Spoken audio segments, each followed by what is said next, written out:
उल्हासनगर गुन्हे शाखेच्या पथकाने एक मोठी कारवाई करत जिवंत काडतुसासह गावठी कट्टा बाळगणाऱ्या इसमाला सापळा रचून अटक केली आहे.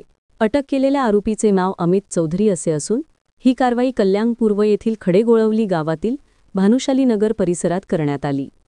उल्हासनगर गुन्हे शाखेचे हेड कॉन्स्टेबल गणेश कावडे यांना एका इसमाकडे गावठी कट्टा आणि जिवंत काडतूस असल्याची गुप्त माहिती मिळाल्यानंतर वरिष्ठ पोलीस निरीक्षक योगेश आव्हाळ यांच्या मार्गदर्शनाखाली पथकाने तत्काळ सापळा रचला.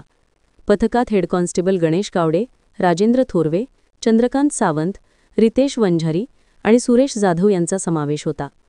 त्यांनी भानुशाली नगर येथील जैन मंदिराजवळ संशयित अमित चौधरीला ताब्यात घेत त्याची अंगझडती घेतली असता त्याच्याकडे एक गावठी कट्टा आणि 2 जिवंत काडतुसाचा मुद्देमाल जप्त केला आहे.